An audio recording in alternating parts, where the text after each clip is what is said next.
Welcome to This Explainer.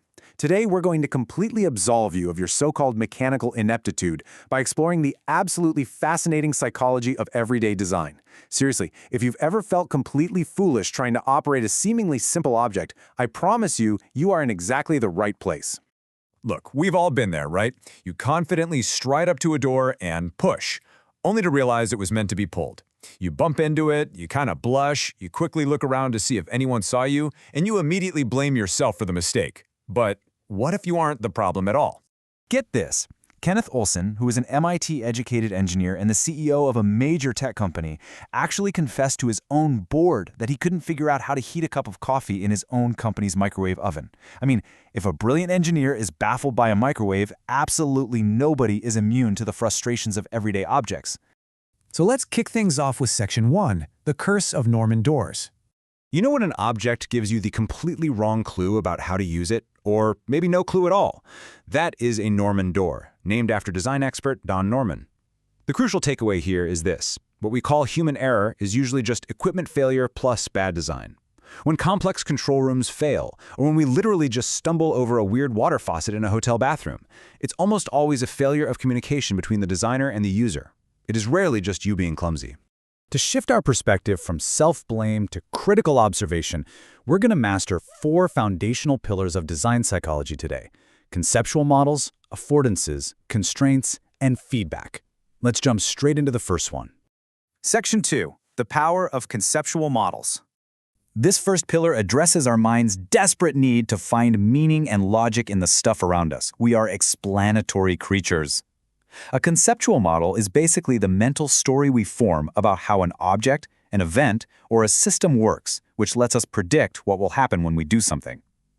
A good conceptual model prevents us from flying blind. For example, if you understand that a home heating thermostat is just a simple on-off switch, you won't crank it up to 90 degrees expecting the room to heat up faster, because your conceptual model tells you it's not a hot and cold air mixer like the one in your car. And this brilliantly illustrates a huge problem called the gulf of evaluation. On one side, you have the design model. That's how the engineer thinks it works. On the other side, you have the user's model, how the person at home actually thinks it works. That massive gap between what the creator intended and the mental model you piece together just by looking at the product, yeah, that's where all our frustration lives. Take the classic refrigerator mystery. Imagine standing in front of a fridge with 2 dials and 2 compartments, but behind the scenes, there's only one hidden thermostat. Without a clear conceptual model, you end up like the author facing his own refrigerator, totally unable to guess which dial controls the freezer and which controls the fresh food, because the design is just completely arbitrary. Your mental model is left completely in the dark. Moving right along to Section 3, affordances, clues for action. This is where things get really fascinating. Everyday objects actually physically communicate their purpose directly to our brains, often before we even consciously think about it. An affordance is the perceived and actual property of a thing that determines exactly how it could possibly be used.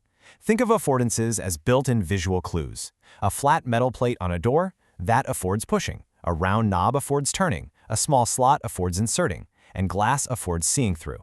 Here is a golden rule of thumb for you. If a simple thing needs a picture, a label, or an instruction manual, the design has absolutely failed. If you have to tape a push or pull sign on a supposedly simple door, the designer has fundamentally failed to provide the correct physical affordance. The object should literally explain itself. All right, Section 4, constraints, guiding the way. So while affordances gently suggest what is possible, constraints act kind of like bouncers. They step in to limit our choices and actively guide our way. Constraints are design features that restrict allowed behavior, making it nearly impossible to do the wrong thing. The absolute surest way to make something flawless to use is to physically or logically constrain the options, so you are gently forced into the exact correct action. Let's break down the 4 classes of constraints using a 13-piece Lego motorcycle as an example.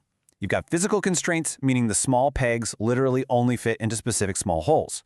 Then there's semantic constraints. Obviously, the rider has to face forward to, protect their face and see where they're going. Cultural constraints dictate that the red light goes on the back, just like a stoplight on a real road. And logical constraints mean the left switch inherently controls the left light.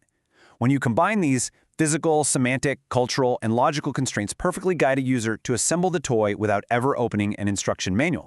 Which brings us to Section 5, feedback. The system speaks. This fourth core concept addresses that deep anxiety of the unknown. Whenever we interact with a tool, we instinctively wonder, wait, did my action actually do anything?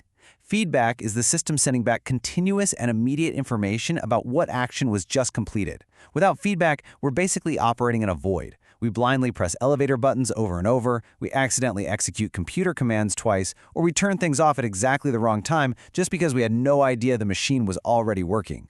Every good interaction should be a satisfying little loop. Step 1, you form an intention. Step 2, you execute the action. In step 3, you receive immediate feedback. Your physical action should instantly be acknowledged by a visible or audible response from the system. Just consider the fascinating comparison between the old Bell telephone and modern tech. In the good old days, Bell telephones provided these comforting physical clicks for the buttons, distinct connection tones, and even side-tone audio so you could actually hear your own voice through the earpiece. Modern, feature-heavy digital devices, on the other hand, often leave us guessing in complete silence. It's just flat screens and invisible operations. We've kind of traded excellent feedback for arbitrary complexity. Let's tie it all together in Section 6, the power of observation. By understanding these four concepts, conceptual models, affordances, constraints, and feedback, you just unlocked a completely new, empowering lens to view the world. Next time you fumble, observe your own struggles impartially. Try to identify the missing affordance or the lack of feedback. Critique the system image. You can now view every frustrating encounter with an appliance not as your own mechanical failure, but as a fascinating case study in design psychology. Seriously, realize you are not the problem. I'm going to leave you with this final, provocative thought. Next time you struggle with a simple object, ask yourself, did you fail or did the design fail you?